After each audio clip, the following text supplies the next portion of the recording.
G'day there, you're watching the Aussie BIM Guru, and today I thought I'd cover a video for a topic I have asked of me quite a lot, which is who I actually follow in AEC and who I recommend following. Before I start, I just want to acknowledge that this is the first video I've done since the coronavirus outbreak occurred. I'm not monetized, so it doesn't matter if I say the word. I just wanted to hope everyone is safe out there. I don't want to talk about it very long because you're probably all sick of hearing about it, but just stay safe and I wish you all good health. Anyway, who do I follow? So I'm just going to cover people that I follow rather than just companies, more people and groups. So the purpose is to help you expand your network with people I think are worth following if you're interested in the same things I am. As well as that, it helps you promote. It helps to promote other people's content and work that I think deserves to have more recognition. And like I said, people ask me this question quite often as well. So I guess the first thing people ask me is, how do I follow people? Where do I follow them? And these are probably the three major platforms I use to find people that I think are worth following, to learn more from and to catch up with. But I thought I'd probably just touch on LinkedIn first, because LinkedIn is probably the main network I've had most of my growth come through. But I do want to say LinkedIn has changed a lot since I started using it. I do feel like it is becoming a bit of a numbers game. There does seem to be this obsession with connections and followings, and to be honest, I don't even notice what my follower count is on LinkedIn half the time. So I've sort of lost the point of what LinkedIn's really about. I think there's a real influx of life coaches and influencers that I have to constantly just keep blocking that clog up my newsfeed. So it's becoming a bit more like Facebook. So a lot of these people I follow, I don't really follow on LinkedIn anymore. I follow them on other platforms. So these are sort of the examples of the rubbish I have to block out of my feed. So the king and the queen of LinkedIn, so Oleg and Bridget.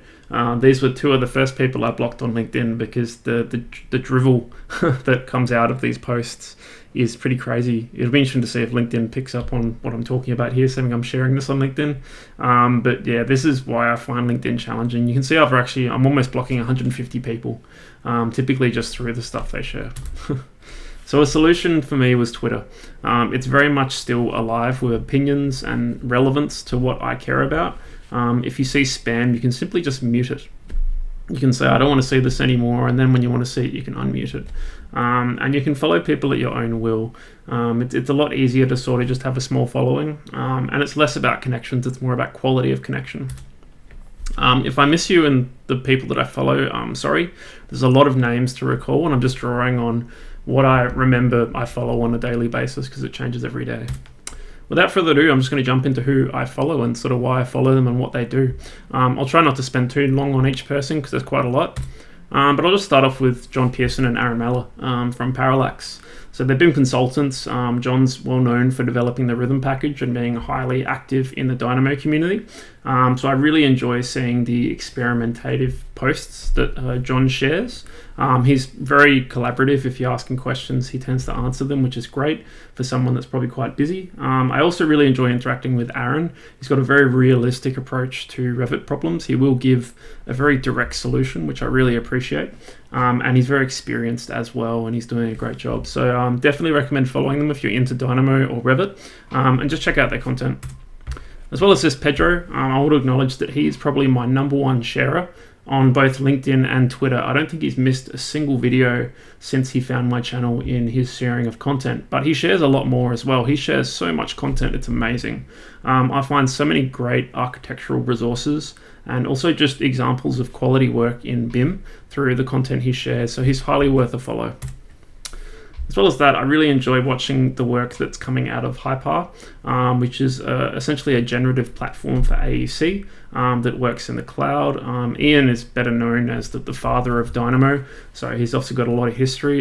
Same with Anthony as well. He's got history working at Autodesk before he moved on to Hypar. So I'm really watching this space and just enjoying seeing the development that's occurring in this space. And speaking of development, Testfit is very similar. They're developing very quickly. I'm amazed by the growth that I'm seeing from the company, and just the way that Clifton and his team have managed to really push Testfit forward quite seriously, especially in the past year. They've got a really good influx of funding. They've become a proper I think, a proper registered trademark as well. So they're really locking in this part of the market, and I can't wait to see how it develops in future. I actually got in touch with a guy called Pierre through LinkedIn quite a while ago. He's quite active here and on Twitter. He talks to a lot of people. He has some great opinions. Similarly, also Ralph, I met him through Pierre via AEC Hive, which is a group of collaborators. I find that some of the dialogues that come out of here are really interesting, and they give a lot of great context to what's happening in the UK, which will influence sort of how BIM develops in other countries as well that are still catching up. But I have a lot of great chats with Pierre, both via chat message, but also occasionally we just talk on WhatsApp via call. So we've had some really interesting discussions about how he thinks we should be tracking the value of the BIM work we do more carefully, so that we can more accurately put cost value to what we do and justify the fees that we charge, but also give the client transparency into the process of BIM. So really interesting. Keen Walmsley, I think most people probably are aware of this guy, but he's a researcher at Autodesk, and he shares very interesting content that he's working on typically, but also just some experimental things like VR and AR and all sorts of funky things that he's looking into. He's quite well known for showing Project Dasher, which I think is an integration that's coming up soon. It does a lot of analytics and readout from models. You can see a screenshot of it here, but he's definitely worth following just to get a look ahead at what's probably coming in the roadmap for Autodesk, and also just the way that we work as well. He's thinking quite far ahead. Solomon Moore and Jacob Small. Sol's the product manager of Dynamo, and Jacob is he works at Autodesk, but he's very active on the Dynamo forums, and both of them share a lot of really high quality content for Dynamo. So I find that I get a lot out of what they share. Sol nearly always finds my posts about Dynamo. He's obviously looking for the right people, or he's searching for Dynamo every morning and just finding all the hits. So they're very active in the community, and they're doing a great job of ushering it in. I really enjoyed following what DataShapes is up to, specifically Mostafa. He's probably the most active member of their team. They develop a lot of add-ins and packages. They're probably quite best well known for their DataShapes package in Dynamo, and also lesser known, but also known for Dynamaps. There's a lot more to come in future. I keep seeing them saying this in their posts, and I'm sure that we'll see a lot more great work from their team. Bad Monkeys obviously was definitely going to be in here. I think most people are aware of at least one Dynamo package someone that works at this company has been responsible for, whether it be Archilab, Spring Nodes, Clockwork. There's more on top of that again.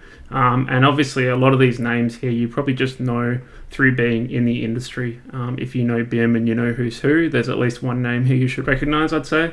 They're getting really well known for BIM Beats, which is essentially a tool that allows the tracking of data from programs, particularly in regards to usage and efficiency. So finding out the average synchronization times of models, finding out how long people are spending in particular programs, quite valuable metrics in order to make more informed decisions about how we use BIM and our programs.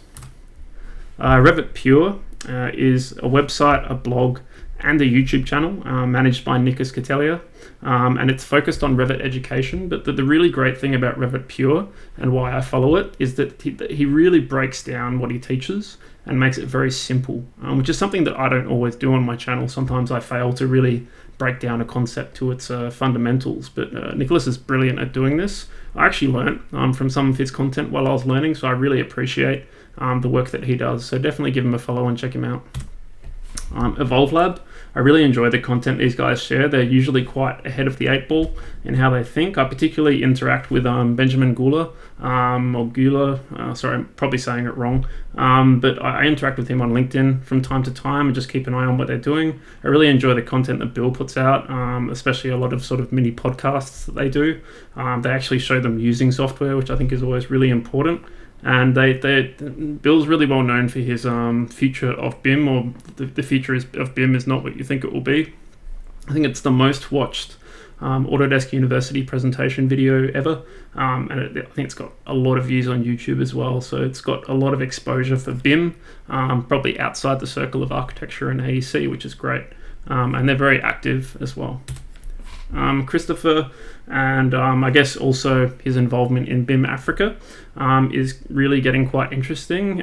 Chris has always been a strong advocate for BIM and Dynamo and Grasshopper, and I think he's really been doing a lot of great work and inspiring other people around him, because I can see that BIM is picking up in Africa now, and I'm really interested to see where it goes. And I've really enjoyed my interactions with Chris so far, so definitely keep an eye out for him. He's actually recently done a podcast on someone that I'll talk about later, Archigian.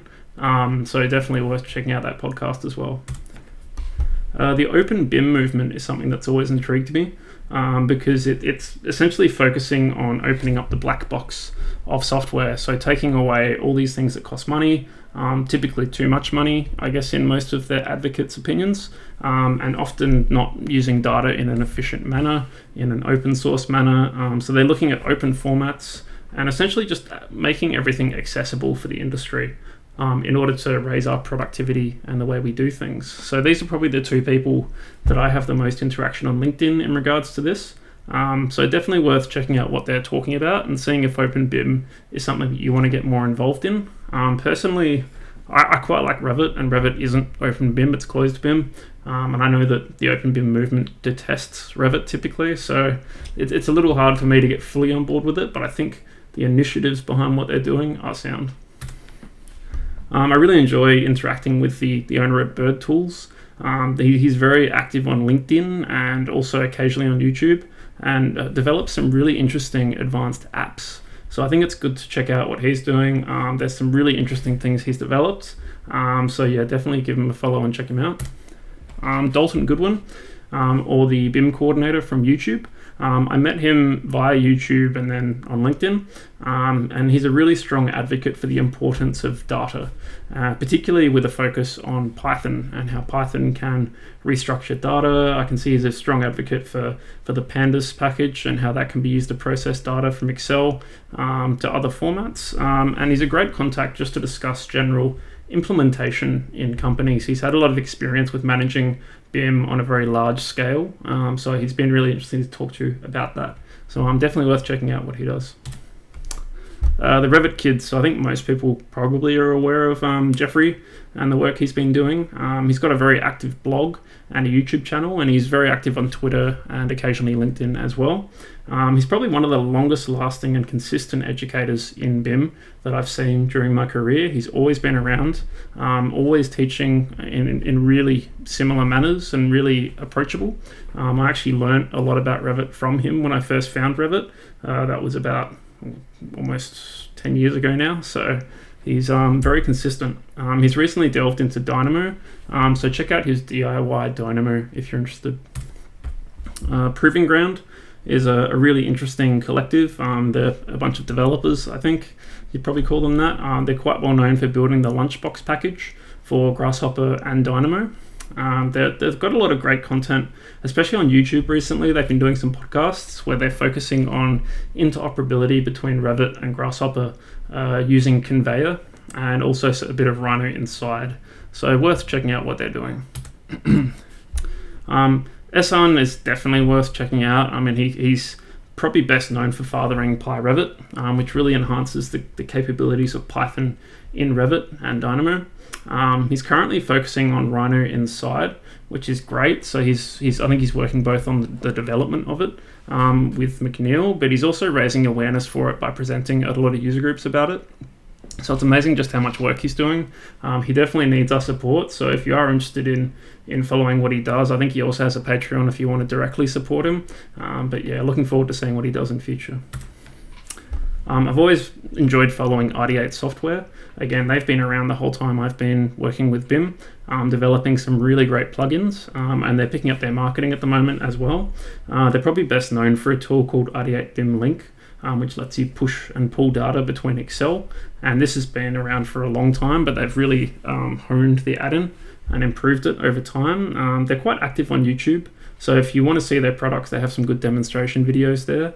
And they're making many more apps currently. And there's also other apps they've already created, in addition to ID8 BIM Link, and ID8 Explorer is probably another quite well-known one. The BIM, you've probably seen the BIM with a 1 for the I, so run by Fred Mills. I think it's the largest YouTube channel for construction. He's almost reached 1 million subscribers, which is pretty amazing. So he'll hit 1 million subscribers this year, I'm pretty sure. The content is of some of the highest quality that I've seen. The production that goes into the videos is very good. And he's got a focus on construction, but occasionally you'll see some BIM behind the scenes of these projects, which is great. DI Roots, they're a BIM consulting company managed by Jose Oliveira, and they're developing a lot of custom apps for Revit. Probably one of the better known ones is called SheetLink, but I think they have a suite of about 5 that they're developing in tandem, which is really cool, and they're all free, which is great.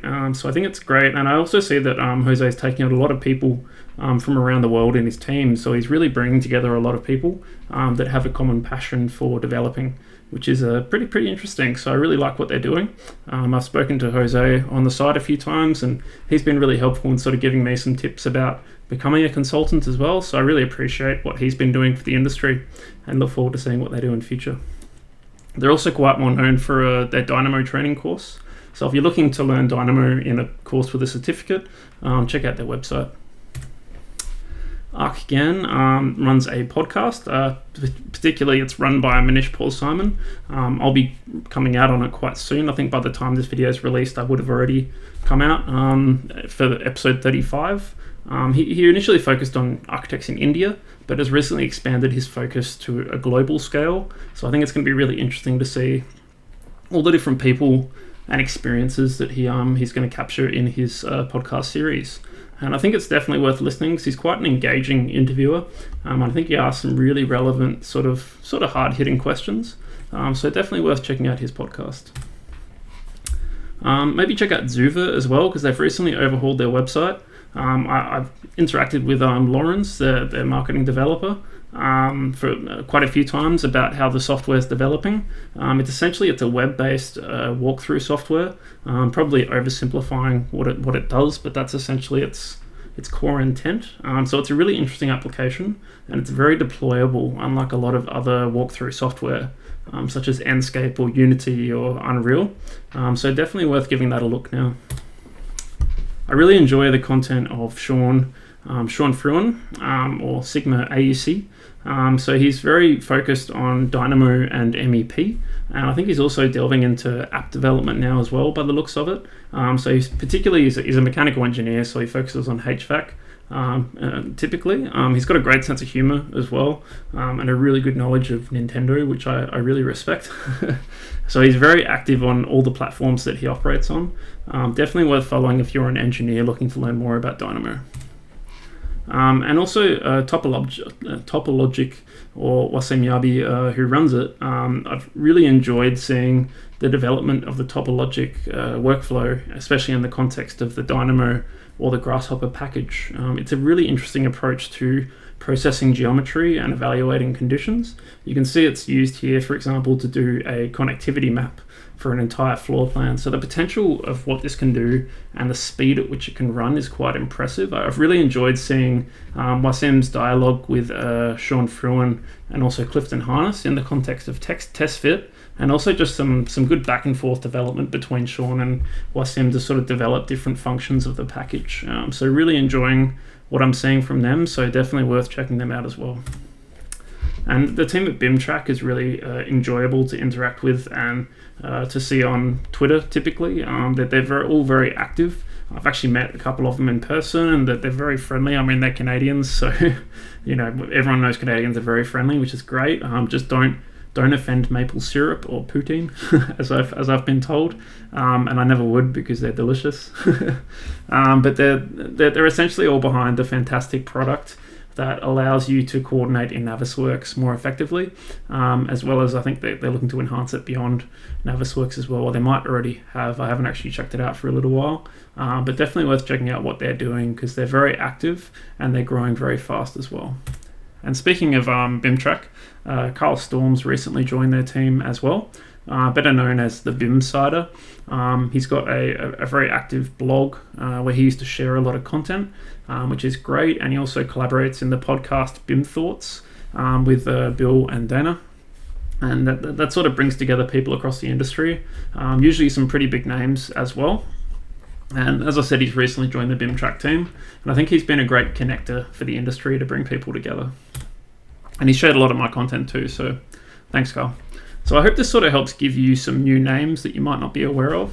Again, sorry if I forgot people. There's a lot of names in my network, and there's probably some that I forgot that were really obvious. I'm sure there's going to be at least one, so don't get too angry if I forgot you. You do matter in my network, and I look forward to sort of sharing more interactions with all these people and more in future. I'll put the presentation on GitHub, but I don't know if it'll help people very much, but I always do that. So thanks for watching today. Hopefully this helps you find new people for your network, or just think about how you want to network. And I think having a network is very valuable. It adds a lot of worth to what I do and how I see the industry, and it gives me a more well-educated perspective on what's happening around me. So hopefully that helps, and next week we're going to be jumping into Python at last, so I look forward to that. So thanks for watching today. If you're not already following and subscribing, feel free to do so. I make 2 videos a week typically, and I plan to do so for a long time. So thank you for watching, and hopefully I'll see you in the next video. Thanks. Take care. Bye.